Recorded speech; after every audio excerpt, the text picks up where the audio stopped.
Sananda, Yucatan, activation, ancrage et préparation pour la nouvelle Atlantide, transcrit par Catherine May, le 12 janvier 2015, New York. C'est moi, Sananda, je suis impatient de vous parler des transitions qui s'opèrent en profondeur sur la planète en ce moment. Les choses commencent vraiment à bouger, et je veux vous dépeindre le tableau de ce que nous voyons depuis notre point de vue ici sur les vaisseaux. Comme certains d'entre vous le savent déjà, j'ai accompagné nos 3 maîtres, Marlène, Catherine et Mary dans leur voyage à travers la péninsule du Yucatan au Mexique la semaine dernière. Mes frères Ashtar et Raphaël étaient également du voyage, et nous 6 avons travaillé ensemble, créant une connexion en douceur, développant une source d'énergie puissante. Nous avons associé nos énergies avec les êtres féminins divins sur le terrain, liant nos essences galactiques à l'humanité par le puissant pont arc-en-ciel, de haut en bas comme vous diriez, et en le faisant, les femmes ont ancré notre pouvoir conjoint au plus profond de Mère Terra. Cette connexion énergétique a été établie sur chacun des sites sacrés mayas que nous avons visités à travers le Yucatan, et donc les sites eux-mêmes ont été réactivés et reconnectés, revitalisés et ramenés à l'instant présent dans leur puissance maximum. C'est comme si le pouvoir du peuple maya des temps anciens, qui était si proche de Dieu et de ses origines terrestres, avait vécu une renaissance. Le résultat a été, presque un tremblement de terre. Les grondements et les étirements de Mère Terra elle-même se font ressentir autour de la planète, alors qu'elle s'étend acceptant un afflux de lumière plus grand. Une partie de ces transitions a été créée en profondeur par la reconnaissance consciente de Marlène, à qui on a demandé d'organiser ce voyage, avec pour mission de connecter les forces galactiques, humaines et de la Terre intérieure pour créer le sentiment d'unité. Ajoutez à cela, une prise de conscience des femmes avec d'autres énergies présentes à gérer, en plus de la purification et la guérison. Cela a libéré des milliers d'années d'énergie refoulées là, qui peuvent maintenant servir à alimenter le flot de lumière qui ancrera les énergies de la 5e dimension pour soutenir les changements menant vers l'âge d'or. Laissez-moi vous expliquer. Chacune des femmes était sensible au flux et au reflux des énergies d'une manière légèrement différente, selon leurs dons particuliers et leur formation. Marlène ressent fortement l'influence galactique, et est capable de visualiser et de diriger nos énergies des dimensions cosmiques supérieures pour établir et développer des portails permanents depuis la planète vers les dimensions célestes. Catherine ressent la forte présence des humains qui sont partis avant et qui reviendront plus tard et est capable de purifier les blessures et les pressions qui ont laissé ces traces d'énergie des ténèbres en surface, c'est-à-dire dans la terre, les rochers et l'air que vous respirez et les pensées que vous avez. Mary ressent de profondes connexions avec la flore, la faune et la nation des cétacés. Elle est capable d'entendre les sons des sages qui étaient là dans le passé, et de ressentir les plaintes de leurs âmes qui réclament la liberté et la guérison. Ensemble, elles se sont réunies pour apporter les énergies galactiques, humaines et celles de l'Agartha provenant du passé, le présent et le futur, pour apporter un message d'amour par-delà le temps, la distance et les barrières culturelles, pour finalement réconcilier les énergies du féminin divin et du masculin divin dans une nouvelle approche de paix, de respect et de réciprocité. Tout comme nos énergies galactiques ont reçu le compliment de leur présence humaine, nos identités d'âmes divisées se sont réunies comme un au service de la source, du Créateur et de toute la création. Vous pouvez vous demander pourquoi je leur ai demandé de se rendre à ce moment précis au Yucatan, alors qu'il y a d'autres sites sacrés dans le monde. Nous dirions d'abord que ce n'était pas pour remplacer des sites régionaux, mais parce que c'était raisonnablement proche de leur domicile, étant donné qu'elles étaient réunies à New York à ce moment-là, et parce que nous avons tous de forts liens émotionnels avec cette région fortement connectée aux énergies de l'Atlantide. Ashtar était incarné au Mexique en tant que Pakelvotan, astronome, astrologue et dirigeant du peuple maya. Il a commencé dans cette incarnation à enseigner les principes et les pratiques qui mèneraient le peuple vers l'ascension.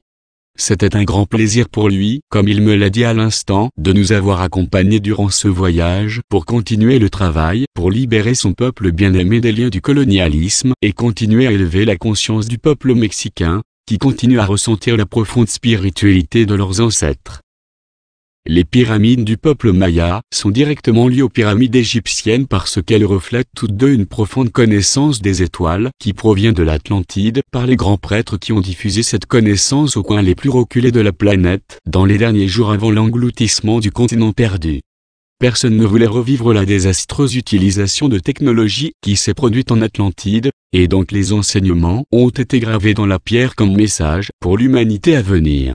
pouvant être utilisés ainsi lorsque la Terre aura atteint un niveau de spiritualité plus évolué et leur confier. Ce temps est arrivé, mes bien-aimés. Cette semaine, Ashtar, Raphaël et moi, en compagnie de tous les maîtres et grands enseignants des cieux, sommes venus vous enseigner et vous guider vers la grande révélation de connaissances spirituelles et scientifiques qui a été annoncée par beaucoup d'entre nous lors de nos incarnations ici sur Terre. Beaucoup se sont plaints que rien n'avait changé depuis 2012, et il est vrai qu'il reste beaucoup à faire, mais il serait difficile à quiconque de nier à présent l'énorme changement de conscience qui a provoqué cette semaine en France l'immense soulèvement, lorsque des millions de gens sont allés dans la rue en réaction au terrorisme religieux radical.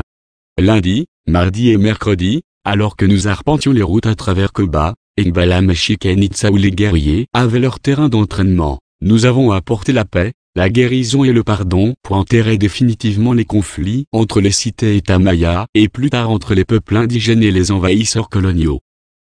Lorsque cette conscience de l'unité a été profondément ancrée dans le cœur de Mère Terre, l'énergie de lumière s'est mise à donner son impulsion au travers des veines cristallines, et la signification de la paix, qui est fondée sur la conscience de l'un, s'est répandue comme un tempo à travers le corps de notre planète bien-aimée. Elle a déclenché les sentiments d'amour fraternel qui vont bientôt unir l'humanité à votre terre intérieure et vos frères et sœurs galactiques. Au temple de Vénus à Uxmal, nous avons célébré les énergies des Kumara, notre famille de lumière, qui a apporté l'influence galactique au Yucatan. Là, Catherine a fortement ressenti notre présence, et tout ont reconnu la célébration du féminin divin qui est inhérent à la culture des Kumara.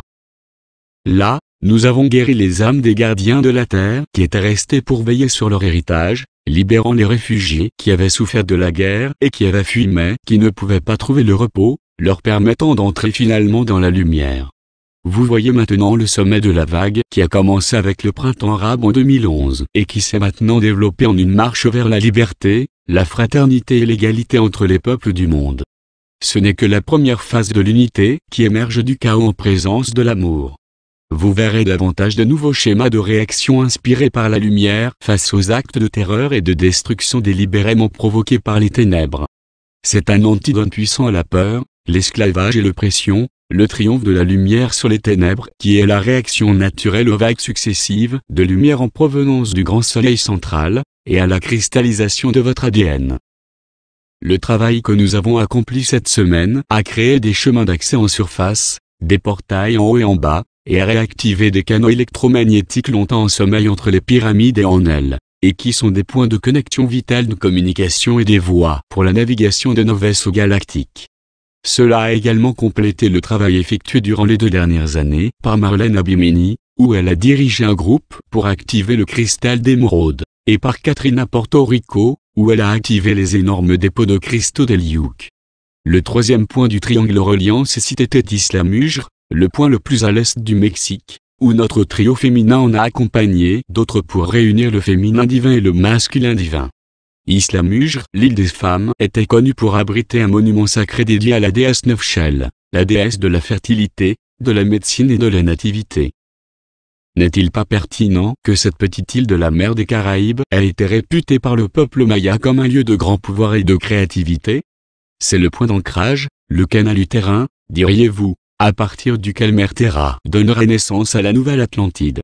Et ainsi les courants de l'histoire qui étaient perturbés par des idées et des actions basées sur la peur, le combat, le manque, la méfiance et la haine sont adoucis et dissipés, absorbés dans un crescendo d'amour, de compassion, de partage, de foi, de pardon et de réconciliation qui est le fondement du nouvel âge d'or.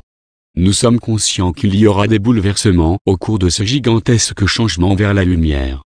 Il est inévitable que des perturbations se produisent dans ce processus de changement de tous les systèmes et institutions qui ont maintenu en place les structures de l'oppression et de l'esclavage. C'est la raison pour laquelle nous venons vous informer, vous encourager à nous rejoindre pour élever davantage la vibration chaque jour et ainsi contribuer à atténuer le chaos en apportant un flot constant de lumière qui nous aidera à traverser cette phase de transition. Il y aura d'autres voyages comme celui-ci, car nous demanderons à nos bien-aimés forces sur le terrain de poursuivre ce travail avec nous, de relier les énergies galactiques, de la surface et de l'intérieur de la Terre en préparation des futurs événements colossaux de cette année. Nous sommes tellement reconnaissants, bien-aimés frères et sœurs, pour votre participation à cette transition historique. les travailleurs de lumière à travers le monde ont œuvré sans relâche pendant des années au service de ce grand projet, et maintenant vous pouvez voir et ressentir les effets de vos propres efforts. Les rangs des travailleurs de lumière s'étoffent de jour en jour au fur et à mesure que davantage de gens s'éveillent à l'aube de la nouvelle ère. Cela se passe comme nous l'avons promis, mes chers, et nous les verrons progresser et se développer maintenant, alors que les effets exponentiels de notre travail se maintiennent. Rejoignez-nous dans la joie, en célébrant cela, alors que nous marchons ensemble, en élevant nos voix en louant le grand Créateur qui nous a inspiré l'exubérance pure qui nous projette en avant et toujours plus haut dans la grande ascension des âmes. À vos côtés, toujours dans la lumière, je suis votre Sananda, ensemble avec mes frères Ashtar et Raphaël et la compagnie des cieux. Le triangle énergétique entre Bimini, Porto Rico et la isla de Mujre. www.onitslide.org http://www.1itslide.org/cm-english/2015/1-3/1/13/1-14/n-préparation-fort-the-new-Atlantis traduction Patrick Reve. Isabelle.